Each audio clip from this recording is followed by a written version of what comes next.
Sikili Sosoya Korosano Kaimani Mutaka Child Protection Unit Yagulo Child Welfare Committee Yago Yafre Zaka or Sikili Sosoyano Patimung Tangshalo Kwai Tanabe Kobjak Purbo Gonki Amsayo Tangshalo or Sikili Sosoyano Kai Rohana Tongmani Muhor Shora Amsayo Rider Naike BCC Sar Umor Kasuya Srikang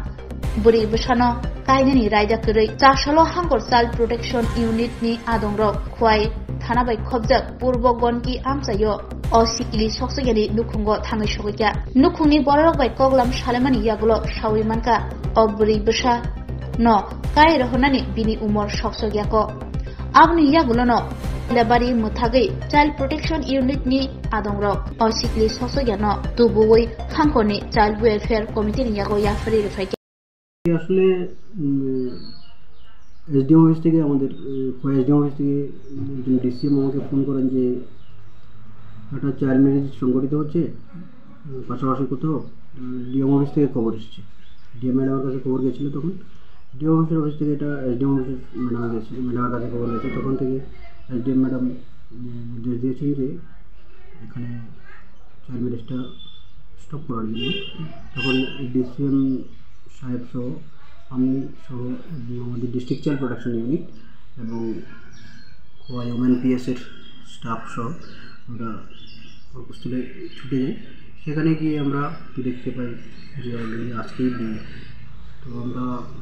police সহ এবং আমাদের district child protection unit সহ আমি সহ এবং DCM সাহেব সহ আমরা সবাই মিলে কথাবার্তা বলার পর চাইল্ড ম্যারেজটা বন্ধ করানো গেছে আমরা মেয়ের বাবার সঙ্গে মেয়ের সঙ্গে আমরা কথা বলেছি এবং বিশেষ করে আমাদের ডিস্ট্রিক্ট চাইল্ড প্রোটেকশন ইউনিটের কাউন্সিলিংয়ের যে টিম আছে ওরা কথা বলেছি পরবর্তী সময় ওরা মেনে নিয়েছেন যে মেয়ের বয়স এখনও বাকি আছে 18 বছর হতে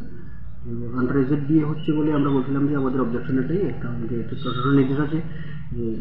আন্ডার এজের বিয়ে হবে না বালিকা বিবাহ চাইল্ড ম্যারেজ হবে না বাল্য বিবাহ হবে না তো আমরা এদেরকে বুঝিয়ে আমরা রাজি করিয়েছি যে বিয়ে হচ্ছে না বিয়ে হবে না তারপর ওনারা এসেছেন ডিস্ট্রিক্ট চাইল্ড প্রোটেকশন ইউনিটের অফিসে এসে মেয়ের মা মেয়ের বাবা সহ এরা লিখিত দিয়ে গেছেন যে বিয়ে হচ্ছে না বিয়ে হবে 2 বছর পর যখন মেয়ের বয়স 18 বছর হয়ে যাবে তখন বিয়ে অনুষ্ঠিত হবে ঠিক আছে।